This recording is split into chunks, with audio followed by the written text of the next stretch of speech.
to be there, and I want to see what you're wearing. I don't want anything tasteless or too revealing." Tasteless or too revealing? Funny, those same ensembles were what drew him to her in the first place. Back then, he had liked when she was sexy and alluring. Now, whenever they went out together, he acted as if she should wear a nun's habit or a burqa. "You want to inspect my clothes?" She stood, shrugged out of her satin robe, and tossed it over the vanity bench. "James, give me some credit. I've been dressing myself since I was 7 years old. I know what's appropriate and what isn't. I swear that I'll wear something nice, okay?" "And I can only imagine what your interpretation of nice is. No, I want to see the dress. If it isn't right, I need time to look through that football field of a closet of yours to find something suitable. I want you to show it to me tomorrow, no later, understood?" Lauren clenched her fists at her sides. She was getting tired of this, of James ordering her around and acting as if he owned her. She had tried to ignore it at first. She certainly had enough incentive to swallow down her frustrations. The $15,000 a month allowance, the Bentley parked in the driveway, the sparkling trinkets he surprised her with on a weekly basis. But she couldn't keep quiet for long. She had reached her breaking point a few weeks ago and told him that she was tired of him giving her orders, and he had laughed at her. He had actually laughed at her. It had taken all her willpower not to walk out on him that very minute. "Then, I'm not going," she said. He took off his shirt and tossed it on their bed. "What?" "I said I'm not going to the party." She pushed back her shoulders.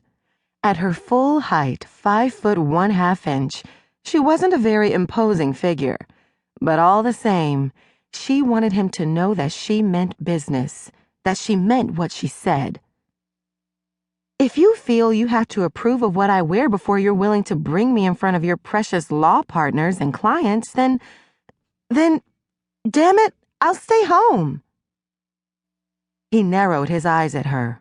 His stare was glacial, meant to freeze all the willpower out of her. But she was too hot with anger to be intimidated by him tonight. "Lauren, don't issue me ultimatums.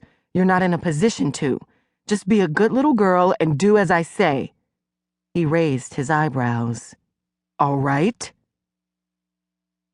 "You treat me like a child, and it's getting old." She threw up her hands. "In fact, it's past getting old. It's damn near ancient." Lauren's heart thudded in her chest. They had been together for 2 years, and half of that time she had made excuses for him and excuses to stay.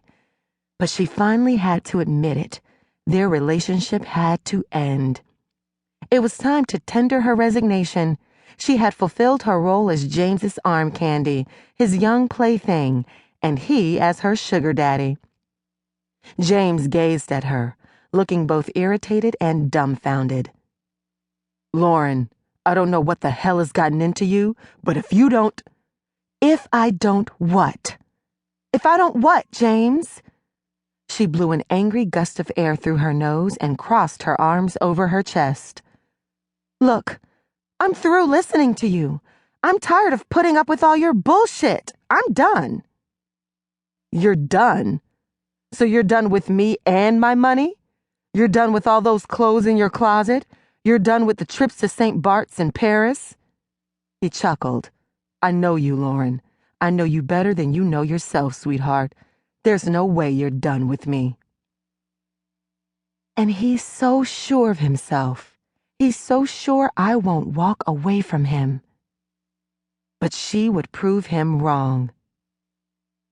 "Go to hell, James." Lauren then turned and walked toward the bedroom door, intending to march to one of the guest rooms. There was no way she was sharing a bed with him tonight. In the morning, when she had a clearer head, she would pack her things and make plans about what to do next. She could move in with her mother or one of her sisters. She still had a few culinary classes to complete, but maybe she could get a job as a cook somewhere. She was talented.